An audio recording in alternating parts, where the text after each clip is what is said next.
Russia Ukraine போரில் ரொம்பவே ஒரு முக்கியமான சம்பவம். அமெரிக்காவோட ஒரு நிறுவனத்தை நேற்று நைட்டு பண்ண ஸ்ட்ரைக்கில் ரஷ்யா டெஸ்ட்ராய் பண்ணியிருக்காங்க. அந்த நிறுவனம் ஆஃப்லைன் போனது மட்டும் இல்லாமல் அவங்களோட அஃபிஷியல் செய்தி குறிப்பில் ஒரு 25லேருந்து 30 நபர்கள் வரைக்கும் தீவிர காயம் அடைஞ்சிருக்கிறதா ஒரு செய்தியை வெளியிட்டிருக்காங்க. என்னப்பா அமெரிக்கா நிறுவனங்களை உக்ரைனில் வச்சு ரஷ்யா இதுக்கு முன்னாடி பெருசாக இந்த இடத்துல ஸ்ட்ரைக் பண்ணதில்லை, இப்போ சம்மந்தமே இல்லாமல் ஸ்ட்ரைக் பண்ணுறாங்கன்னா அதுக்கான காரணம் என்ன? அது மட்டும் இல்லை, இந்த ஒரு ஸ்ட்ரைக்குக்கு பின்னாடி நிறைய விஷயங்களானது இருக்கு. இது கூடவே இன்னொரு செய்தி என்ன வந்திருக்குன்னா, 2 முக்கியமான ஏர்பேஸ் உக்ரைனால பயன்படுத்திட்டு இருக்கக்கூடிய ஏர்பேஸை ரஷ்யா கம்ப்ளீட்டாக டெஸ்ட்ராய் பண்ணிட்டதாக ஒரு செய்தியானது வந்திருக்கு. ஸோ அந்த பேச்சுவார்த்தை நடந்து முடிஞ்சதுக்கு அப்புறம் ஒரு பக்கம் பார்த்தோன்னா ட்ரம்ப்பும் புத்தினும் பேசி முடிச்சதுக்கு அப்புறம் பிரச்சனை நின்றுடும் சொன்னாங்க. இன்னொரு பக்கம் பார்த்தோன்னா யூரோப்பியன் லீடர்ஸும் ட்ரம்ப்பும் ஜெலன்ஸ்கியும் அந்த மீட்டிங் முடிச்சதுக்கு அப்புறமா இந்த பிரச்சனை நின்றுடும் சொல்றாங்க. ஆனா இது எதுவுமே நிக்கிற மாதிரி தெரியல. ரஷ்யாவோட ஒரு முக்கியமான கேஸ் ஃப்ளோ ஆகக்கூடிய ஒரு பைப்லைன், ரஷ்யாவில இருந்து ஹங்கேரிக்கு போகக்கூடிய ஒரு பைப்லைனை உக்ரைன் இப்போ ஸ்ட்ரைக் பண்ணி டெஸ்ட்ராய் பண்ண ட்ரை பண்ணியிருக்காங்க. இது எல்லாத்த பத்தின செய்திகள் இந்த ஒரு பதிவில் பார்க்கலாம். ஸோ வாங்க வீடியோக்குள்ள போயிடலாம். நான் உங்களுக்கு தம்புக்ஷம் டிபி ட்ரெண்டிங்ஸ்.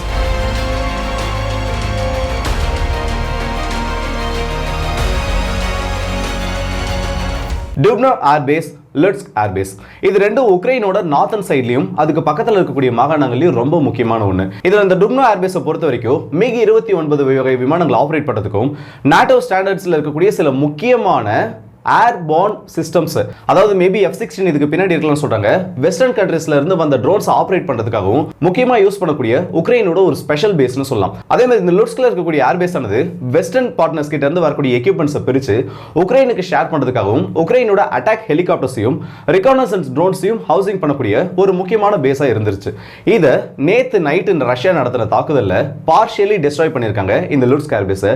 டுப்னோ ஏர்பேஸ்ன்றது 2 ரன்வேஸ்ன்றதும் அன்ஆபரேஷனல் ஸ்டேட்டஸ்க்கு எடுத்துட்டு போயிருக்கதா சொல்லியிருக்காங்க.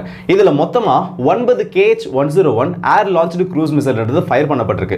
அதே மாதிரி 69க்கும் அதிகமான ஷாஹித் ட்ரோன்ஸ்ன்றது இந்த ஒரு ஸ்ட்ரைக்ல இம்பாக்ட் ஏற்படுத்தியிருக்கு. இதை பத்தின விஷுவல்ஸ் ஆனது வெளியில வந்ததுக்கு அப்புறம் உக்ரைன் கிட்ட இருந்து இன்னும் எந்த ஒரு ஸ்டேட்மெண்ட்டும் வெளியில வரல. ஆனா அங்க இருந்து இருக்கக்கூடிய லோக்கல் மீடியாஸோட செய்திகளா இருக்கட்டும், இல்ல உக்ரைனோட விசில் ப்ளோவர்ஸ் கிட்ட இருந்து கிடைச்சிருக்கக்கூடிய செய்தி என்னன்னா, இந்த டுப்னோ ஏர்பேஸ்ல வெஸ்டர்ன் பார்ட்னர்ஸோட எக்யூப்மெண்ட்ஸ்ன்றது டிஸ்பாட்ச்க்கு ரெடியா வைக்கப்பட்டிருந்ததுல ஒரு 2 குடவுன்ஸ்ன்றது பார்ஷியலி டேமேஜ் பண்ணப்பட்டிருக்கதா சொல்லியிருக்காங்க. கம்ப்ளீட்டா டெஸ்ட்ராய் பண்ணப்படல, அண்டர் கிரவுண்ட்ல இந்த ஸ்ட்ரக்சர்ஸ் ஆனது பார்ஷியலி டேமேஜ் பண்ணப்பட்டிருக்கதா சொல்லியிருக்காங்க. ஆனா இது எந்த அளவுக்கு உண்மைன்றது தெரியல. அங்க இத பத்தின வேற எந்த ரிப்போர்ட்ஸ்ன்றதும் கிடைக்கல. ஆனா லுட்ஸ்க்ல ஏற்பட்ட டேமேஜ் ஆனது ஒரு MiG-29 வகை விமானத்தை இந்த உக்ரைன் எழுந்திருக்கிறதுக்கான வாய்ப்பு இருக்கதா சொல்லியிருக்காங்க. ரஷ்யாவோட ரெகானசன்ஸ் ட்ரோன் இத பத்தின ஃபுட்டேஜை கேப்சர் பண்றப்போ ஒரு ஏர்கிராஃப்ட் தீயில எரியிற காட்சிகள் அதில் பதிவாயிருக்கு.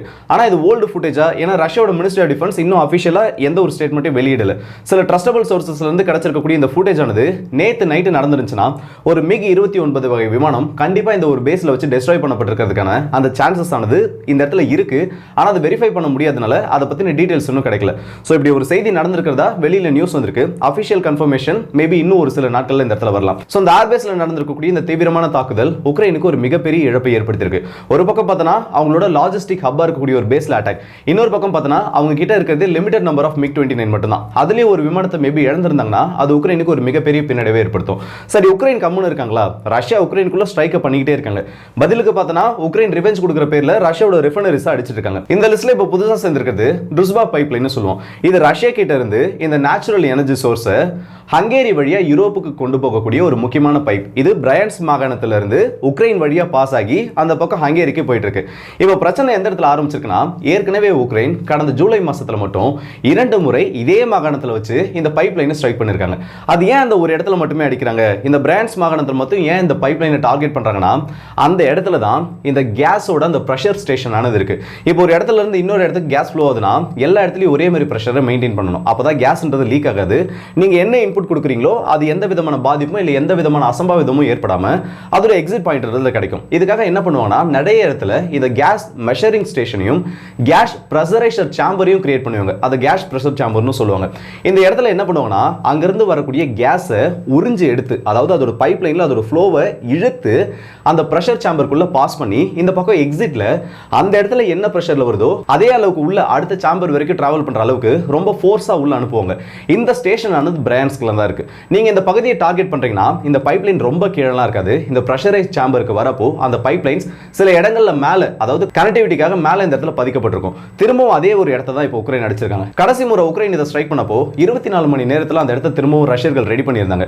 ஆனா இப்போ ஏற்பட்டிருக்கக்கூடிய பாதிப்பு எந்த அளவுக்கு எக்ஸ்டெண்டா இருக்குன்னு தெரியல. ஏன்னா நேத்து நைட்டு ஆரம்பிச்ச தீ இப்போ வரைக்கும் அந்த இடத்துல எரிஞ்சிட்டு இருக்கு, கண்ட்ரோல் பண்ண முடியல. அது மட்டும் இல்லாம போன தடவை பார்த்தோன்னா ஒரு இடத்துல மட்டும் தான் இம்பாக்ட் ஆனது இருந்துச்சு. உடனடியாக ரஷ்யா அந்த பைப் லைன்ல இருந்த ஃப்ளோவை ஸ்டாப் பண்ணதுனால பெரிய ஒரு அசம்பாவிதம் தடுக்கப்பட்டுச்சு. ஆனா இந்த முறை ஏற்பட்டிருக்கக்கூடிய பாதிப்பு 2-3 இடத்துல ஒரே டைம்ல அந்த பிரஷரைஸ் சாம்பரையும் அடிச்சிருக்காங்க, அதோட பக்கத்துல இருந்த பைப்லையும் விசிபிளா தெரியக்கூடிய பைப்லைன் சொல்றது டிஸ்ட்ராய் பண்ணிருக்காங்க. ஸோ மினிமம் பார்த்தோன்னா சில கிலோமீட்டர்கள் தொலைவுக்காவது இதில் பைப்லைன் டேமேஜ் பண்ணப்பட்டிருக்கலான்ற ஒரு செய்தி ரஷ்ய ஊடகங்களாலையும் இந்த இடத்துல கொடுக்கப்பட்டிருக்கு. ஸோ ரஷ்யாவுக்கு இது ஒரு கணிசமான அளவு இழப்பை இந்த இடத்துல கொடுத்துருக்கும். ஆனால் இது ரஷ்யாவுக்கு இழப்பை எந்த அளவுக்கு மாறுதோ அதே அளவுக்கு பிரச்சனையை ஹங்கேரியிலையும் கிரியேட் பண்ணும். ஹங்கேரியிலிருந்து கேஸ் வாங்கக்கூடிய நாடுகள், ஹங்கேரியிலிருந்து இந்த ரஷ்யன் ப்ராடக்ட்ஸை வாங்கக்கூடிய நாடுகளுக்கும் சில பிரச்சனை ஏற்படுத்தும். ஏன்னா இப்போ இந்த பைப்லைன் ஆனது ஆஃப்லைன் போயிடுச்சுன்னா குறைஞ்சபட்சம் ஒரு வாரம் 10 நாள் அந்த மாதிரி சரியாயிடுச்சுன்னா பரவாயில்ல. இல்லை இன்னும் இதை தாண்டி அதிக நாள் இது சர்வீஸில் இருக்கப்போ ஹங்கேரி இதனால் அதிகமாக பாதிக்கப்படுவாங்க. இப்போ மெயினான மேட்டர் என்ன தெரியுமா? இந்த பைப்லைன் அடிச்சாங்க, ஏர்பேஸ் அடிச்சாங்க, இதெல்லாம் வந்து டெய்லி பார்த்துட்டு இருக்கோம். டெய்லி ஈவெண்ட்டாகவே மாறிடுச்சு. ஃபர்ஸ்ட்லாம் வந்து ஒரு ஏர்பேஸ் அடிச்சுன்னா அது ரொம்ப ஒரு பெரிய நியூஸாக இருக்கும். ஆனால் இப்போலாம் டெய்லியுமே நடக்குது.